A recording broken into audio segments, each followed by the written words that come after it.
Yeah, welcome to the webinar. I'm Elliot Stone, your moderator. Today we'll be discussing some innovative tools to help increase settlements on cases valued at $50,000 and up. At the conclusion, we'll have a Q&A. You'll see a box on the right side of the screen where you can pose your questions.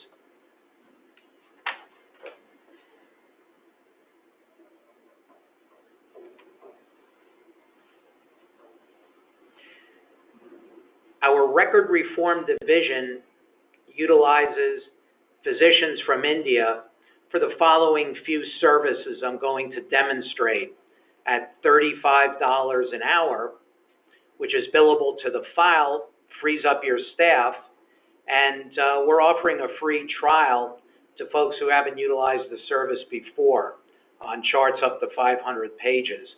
Our first service involves demand letters by our physicians with the ICD-10 codes included. And you can see those code numbers towards the bottom of the screen. This is important because many of you have heard of Colossus. It's a computer software program utilized by Allstate and other insurance carriers to estimate personal injury claims, particularly motor vehicle accidents. And based on that, they'll set their reserves and often their settlements. So what we're finding is by including the ICD codes with these demand letters, in many instances, you're going to get the adjuster's attention and they'll often set the reserves higher as a result. Now, we also offer pain and suffering charts. It's an interesting service. You can see in the middle of the page, you've got a green line going from top to bottom. That is the date that the woman had her car accident. And what we're focusing in on here are the pain med prescriptions that the client has taken both before and after the accident. And we color code in the different drugs, whether it's fentanyl, morphine, ibuprofen, and we also put in the doctor's initials, the prescribing doctor's initials, at the top of each line. On the far left side, from top to bottom, are the dosages of the drugs. So what you're able to do is to show whether it's the adjuster as an exhibit in a demand letter, a mediator, or a trial, you're able to show them the objective pain and suffering your client went through this graphic, which costs only about $150.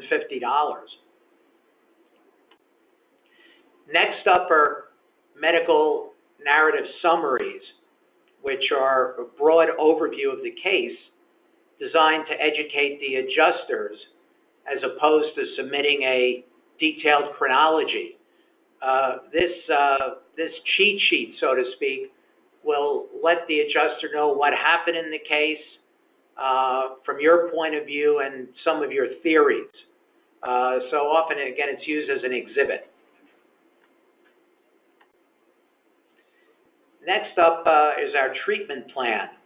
This shows the adjuster, a mediator, a jury, what your client went through by way of treatments. We show on the left, you can see we show pictures of the injured area and describe all the treatments, the appointments over time. And it's pretty effective to show the jury what your client actually went through.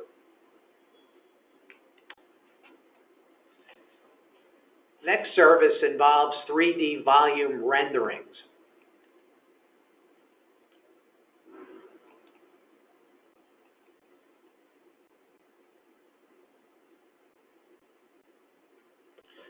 We show the client's injury in 3 dimensions, in both color and black and white. This was a tibia fracture.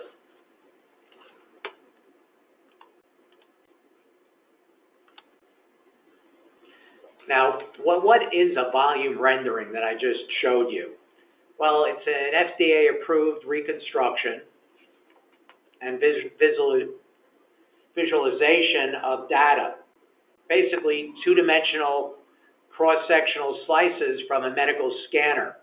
And it's used as a diagnostic or surgical aid, whether it's a CT, an MRI, or an MRA. It allows you to really co-direct a movie that best displays and dramatizes the full injury or area of medical interest, and it's quite affordable. And as you can see in a quote here by Phil Corboy, these sort of 3D movies are very helpful in our CSI world, our television world. Juries want something like this. Now, some of the editing and presentation tools, you can zoom in, rotate on the area of interest. You can isolate organs or anatomical areas. You can subtract unwanted anatomy, bone or tissue, and you can show side-by-side comparisons for the jury of the progression of an injury over time.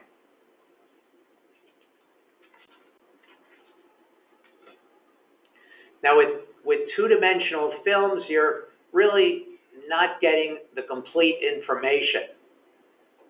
CTs usually only get 30% of the data. MRIs are usually lower resolution images with gaps in data. You have degradation when the movie's copied or the scans are copied. So, you know, the usual two-dimensional you're just missing. You're missing out. And here you'll see the cervical spine in 3D.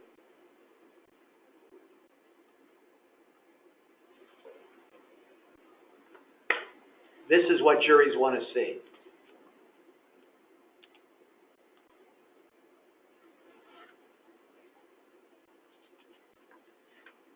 Now, what's important to get good data is the slice thickness. The more thinner slices you're able to get of the anatomy through the scanner, the better the data shows up. There are just less gaps of information.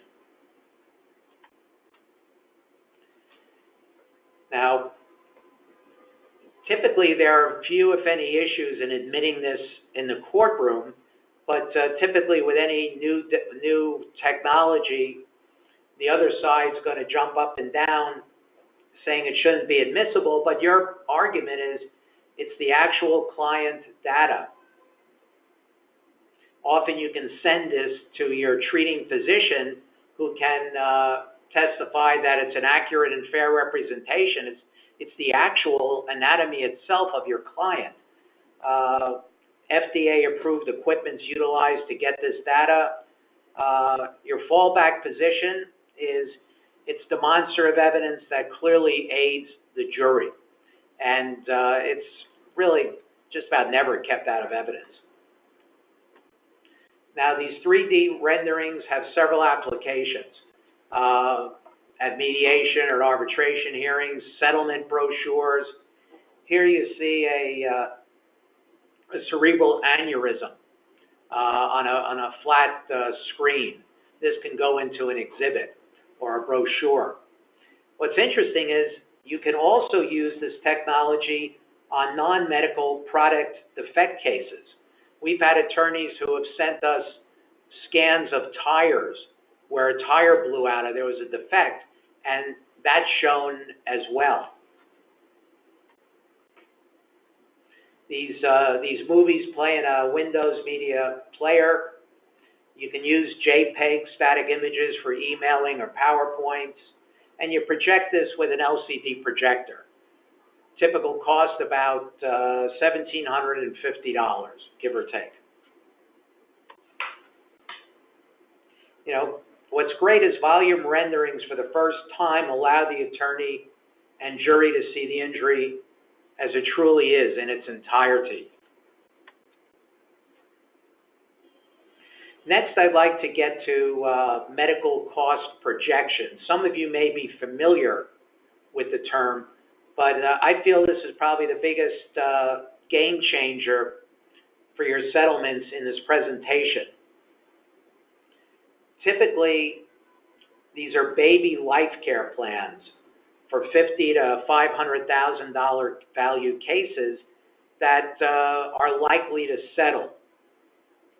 They're utilized early in the litigation or even pre-litigation as an exhibit with your demand letters. They're not really intended for trial, as they're a little less detailed than a full life care plan.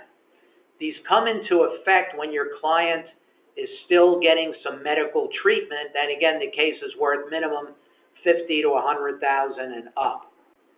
And the hard costs are included of therapy, physical therapy, tests, medications, surgeries.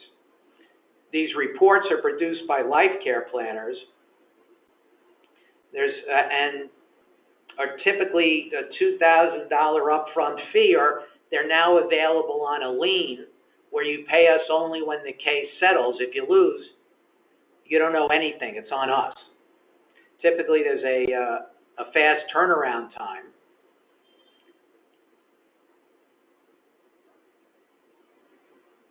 And our clients have indicated they usually pick up an extra $25,000 to $150,000 on the case with these reports. Now, here's just a snippet from one such report, but you can see this is a case where the patient had some orthopedic issues, had knee repair, physical therapy. You know, all this is typical, first with some chiropractic care. And the total hard costs were valued at $194,000, as you see at the bottom of the page. Now, this is a much better approach than going to the adjuster with some vague assertions of needed future care, physical therapy, possibly surgery. The adjusters want you to show them. And with these projections, you actually can. And as a result, they'll typically increase the reserves and ultimately your settlements. Now, another one of our products are full life care plans, which we also offer on a lien. You know, as you're aware, life care plans maximize the settlements. Fees often run $5,000 to $25,000 per case, and they've typically been reserved for catastrophic cases and used sparingly and generally later in the litigation to preserve working capital. Unfortunately, the much more numerous mid-range cases, neck, back cases that involve medical treatments, injections, possibly surgery worth $200,000 and up, have not warranted life care plans until now. Now we're able to provide interest-free life care plans on a lien, as I said, payable at settlement. These life care plans, as you know, will typically increase settlements on cases because it puts the other side on the defensive. Now, the typical criteria we like to see with these cases for life care plans, the value is typically $200,000 and up. The plaintiff has some continuing medical issues. The adjuster's offer, if any, is unacceptable. Now, let me give you a typical example where these life care plans can help you pop the policy. You have a auto case, $250,000 policy. The adjuster offers you, let's say, $50,000, take it or leave it. You know it's worth more than that. You then go and get a life care plan made up, or even a medical cost projection on the smaller cases.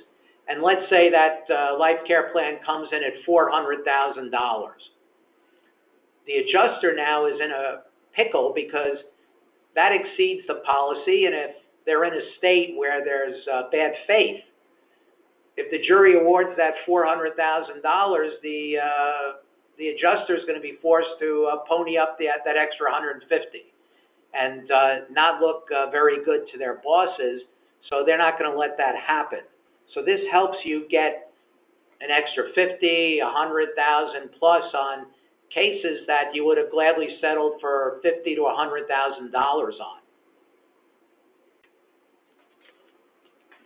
Now, for the liens, we follow a fairly simple underwriting and funding process. You fill in a simple application.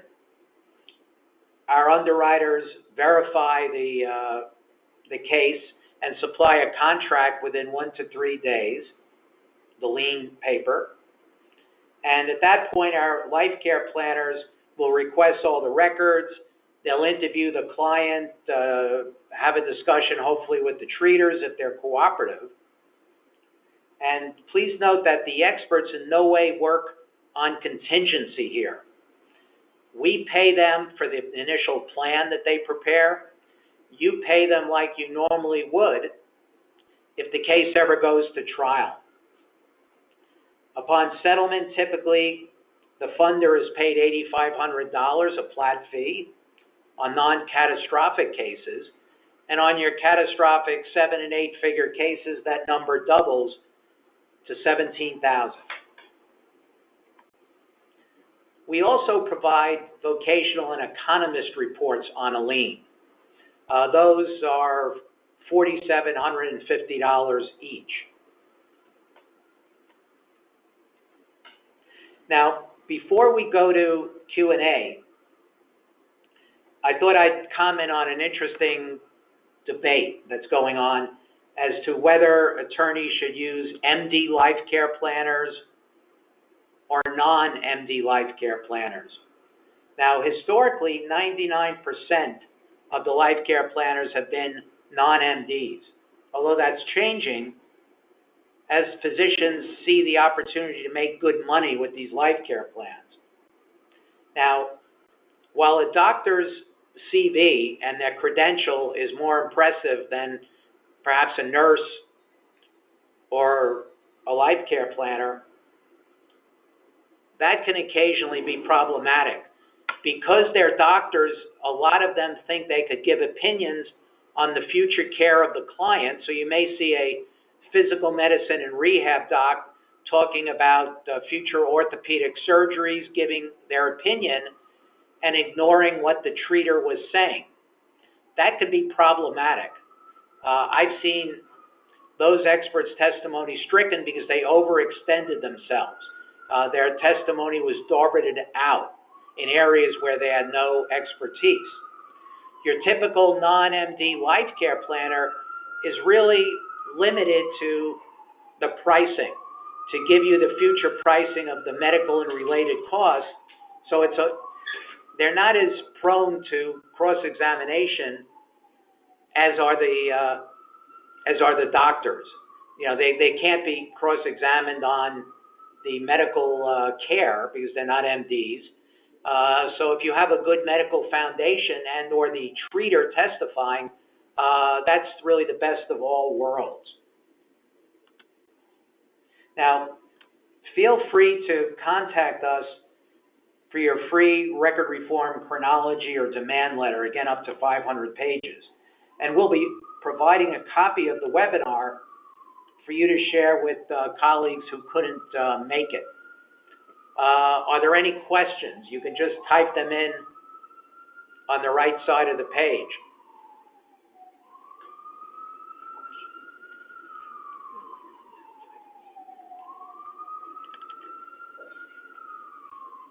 Again, if you have any questions, you can just type it in the box.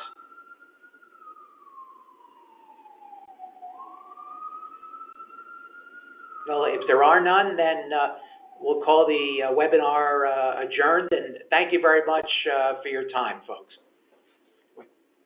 Hold on, I just got a question. What are the credentials of the MDs? The MDs that we work with, the life care planners, are typically physical medicine and rehabilitation, or some are pain management. I've even seen one or two that are neurologists, and I even work with one who's an OB. Are there any other questions?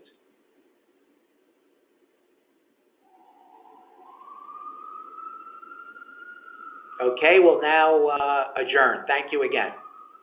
Okay.